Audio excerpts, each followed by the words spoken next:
One of the sad times of the year, unfortunately, that every boater has to face is the time when you have to put your boat away and you have to winterize it. So here in the Motorboat in Layman's Terms garage, I'm getting the stuff all prepared and ready to winterize the Rinker.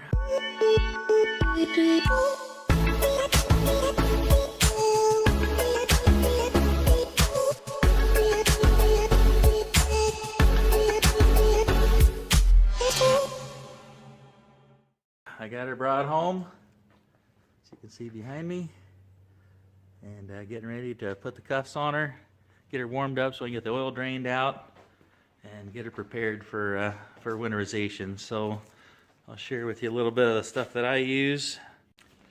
So here's what I use to winterize my boat. I got a Merc Cruiser, so I'll start it up and get it good and warm. I put some fuel treatment in to keep the fuel that's in the tank all in good shape. I got the Merc Cruiser for the Bravo 3 gear lube. Got the genuine Mercury oil filter and 5 quarts of the Mercury 25W40 oil. I've got a set of cuffs, rectangular cuffs fit my Bravo 3 best. I typically run 4 gallons. It doesn't really take that much because I've got a closed system. So I'm really only winterizing the lower drive and the exhaust manifolds. It doesn't take a whole lot. I've got a pump that I'll use for the lower drive, and then of course the oil dipstick pump that I'll pull the oil out once I get it warm. I use a -50 grade RV marine antifreeze. I use this in both my camper and the boat. I've used it for years, never had any issues with it. We live in the North Chicagoland area, and also I keep my boat in a heated garage, so really don't need to winterize it a whole lot, but I do it anyway just in case. The garage is kept above freezing, so that's a good thing. So here's our setup for winterizing. I fill up our winterizing kit. Got a couple of valves here where you can switch the water coming from the house. It goes down to the cuffs on the lower unit. And then you got a valve here that keeps the pink stuff. So we run water through it for a while to get the boat motor warmed up so I can get the oil changed. Once the motor's warmed up to operating temperature and the oil's thinned down, I'll go ahead and pull the oil out, change the filter, and then the final thing I'll do is I'll run antifreeze through it until it starts coming out through the water jets, and that way I know I've got antifreeze through it. So this will be the engine side antifreeze winterization, and then I got to do the cabin side as well, where I winterize and bypass the water heater and do all that. So here we go.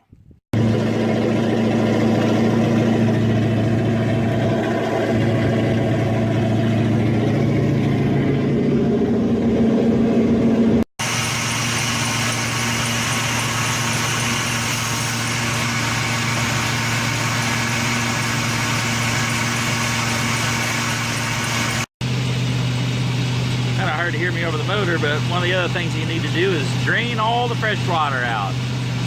So right now, since my fresh water doesn't have a drain per se, I pump it out down to where it's just pumps out air. So right now we're just pumping out what's left of the water. Add your fuel treatment. So when you run it, you're getting your fuel system all protected for the winter time with some fuel stabilization. I usually run the engine for about a half hour or so, or just to be able to get at least get the water temperature up to normal operating temperature. Get your oil warmed up so it drains out nicely, comes out with the pump, and makes it a lot easier on you. So this year I'm going to try a Merc Cruiser authentic dipstick style pump. Last year I tried a 12-volt pump with a small hose that went down the dipstick, and it did not work. I had the oil good and warm, but the pump wouldn't prime, and actually burnt the pump up on the very first time. So I decided to go a different route. This is a Merc Cruiser thing that just threads right onto your dipstick. It is a, they call it a hose outlet, I guess, or a hose fitting, just like you would your hose on your house. Kind of hard to do this and hold the camera at the same time. But let's see if this works.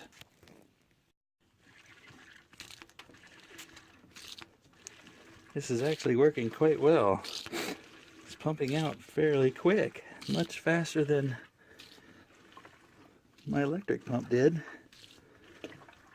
We've almost got a gallon out here in less than a minute's pumping. So I think this Mercruiser one is a pretty nice setup. I've seen others that have pressurized cans and other ways. This one's pretty simple. Another little trick I learned is to take a screwdriver and a hammer and just punch a hole in the top of your oil filter so that it drains out while you're pumping out your oil to try to reduce a little bit of a mess.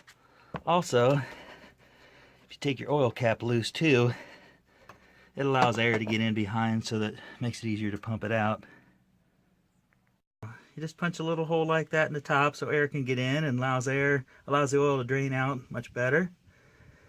And then you can finish pumping. And so far I've got a gallon and this holds 5 quarts, so just about got all of it out. And pretty clean setup. I keep a little drain pan in just to catch any slop when I'm trading over the buckets. But pretty easy setup.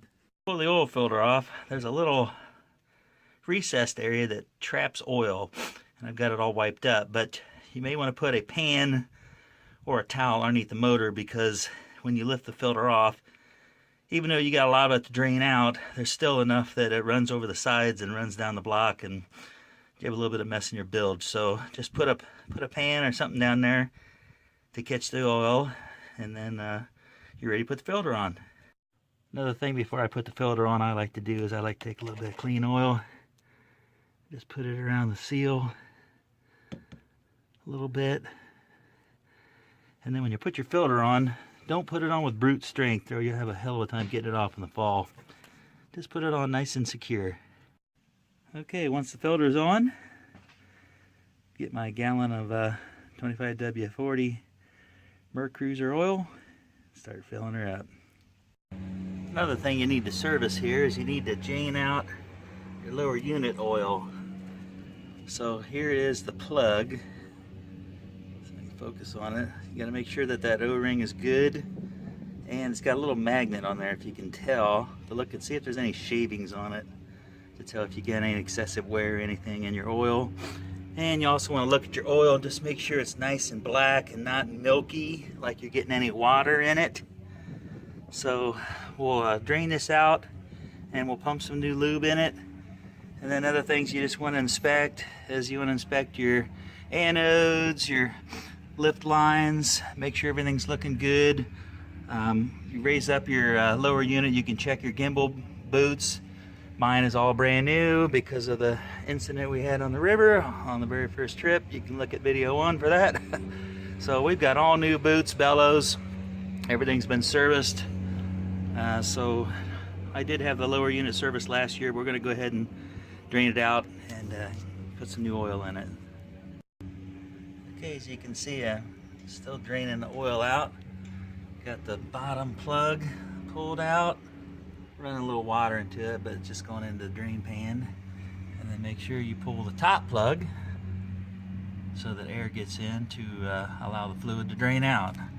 And then again, inspect the top plug and make sure that the doesn't have any metal or anything like that on it. But my oil is looking nice and clean, no water, looking good. So we'll go ahead and let her drain for a little bit and put the plugs back in, and then we'll go ahead and pump fluid in it. So the next step in filling up the lower unit oil is we put our Mercury gear lube with our little hand pump, and we thread it into the bottom hole. Once we've drained out as much as we can, we're going to leave the top hole open, and we're going to pump until it comes out the top hole. Once it comes out the top hole, we're going to put the plug back in the top hole, and we're going to continue pumping until it fills up the reservoir inside the engine bay. Okay, now that we've got our lower unit filled, we just want to make sure that our levels are full in the reservoir. And so we'll check it here, and then in the spring when we run it and it works the air out, we'll top it off so it doesn't set off the alarm. And then of course we'll check our power steering reservoir, make sure our levels are good there. We'll do a good visual inspection of all the hoses and clamps, Make sure everything is looking good there. And then the black water side, the tank is already drained, so all good there. The next step I got to do is I got to pull the batteries and put them on trickle charges down in the basement. Other than that, pretty well got her set, and we'll get her taken back to storage. Okay, so winterizing the cabin. So I've got a water heater. As you can see, I've got a bypass that has a valve. You can see right there that with bypassing it, it allows the circuit to complete and completely taking the water heater out of the equation. So the only thing else you need to do with the water heater is this valve right here. Make sure it's open and it drains out into the bilge through that line there. So I've done that. The next order of business is, see that valve up there? I need to switch that over because now I've got my freshwater tank pumped empty, and now I've got my hose in a gallon of pink stuff, and so I will switch this over to there. So now it'll be drawing from this line to draw out the pink stuff. So now all I gotta do is open up all the lines until pink runs through. Okay, once we start seeing oil come out the top, we'll put the plug back in and keep pumping till it fills the reservoir. So I typically start at the furthest most faucet, turn it on, let the air blow out, turn on hot and cold, and eventually you'll start seeing pink stuff come through. And that tells me we pushed all the water out, and all we have is antifreeze in the line. And it's starting to turn pink. And there, it's nice and pink. So once she runs all the way pink, shut off the valves. Come around here to the next faucet. She's all nice and clear, pushes out the water until pink stuff flows. Turn on the cold side. Nice and pink. Okay. So those two are good to go. Now I haven't done my shower yet, but also will do the vacuum flush until I see pink coming out through there. Good. Come up to the wet bar. Open the spigot. Starts pushing out what's left of the water. And she runs nice and pink. It's good to go. And also, don't forget about, if you've got one, your shower. Dockside or your shower. Turn that on. And she gets all the water cleared out. Running nice and pink. Cold side, same thing. She runs clear till she turns pink. Good to go.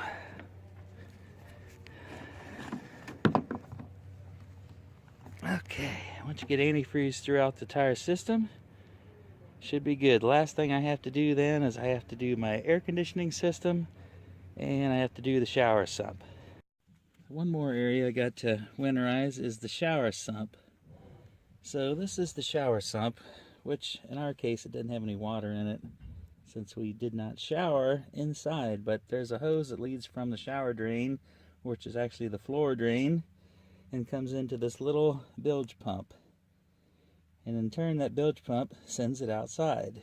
And then this is your mid-cabin bilge pump, which, as you can see, we're nice and dry. So I'm good there. Normally I pour a little bit of antifreeze in there, but since there is no water in it and we didn't use it, we're good to go. If I had been using it, I would pour a little bit in, and then plus if we were sitting outside, but we are sitting in a heated building, so again, the only antifreeze I'm putting in is extra precautionary. So the last thing I got to do, it's harder to see without any light, is down inside here is the air conditioner filter, which also houses some water, and the actual heat exchanger I have to blow out, so I'll do that here shortly. Now we run it so the pink stuff comes out, and we run about 2 gallons worth through it, and we're good. So I've got my house batteries, my new AGMs, pulled out now, and I'll put those in the basement. And the starter battery is about 10 years old, and it's last summer, so I'm going to go ahead and leave it in just so I can have it over the winter. We'll be in a warm heated building, so I don't think it's going to freeze up, but it's getting replaced in the spring anyway, so at least I can kind of utilize it to run the hatch up and down if I need to over there at the storage facility. So I'm going to go ahead and leave it hooked up. Okay, well, that pretty much wraps up the 2017 boating season.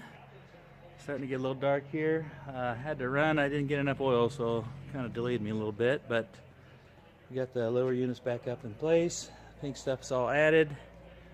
We got everything winterized, the cabin stuff, everything's got antifreeze in it. Lower unit oil's been changed, engine oil's been changed. She's all ready for spring. Now we just gotta wait on some good weather, so and she'll get cleaned up. You can see the definitely needs a good wax job, but she'll be inside all winter long out of the sun's rays. So we'll get her out in the spring, get a good buff on it, and get her all nice and polished up for next boating season. So appreciate you watching, and if you like what we're doing here on In Layman's Terms, click like, subscribe, and comment. All right, thanks a lot. Bye.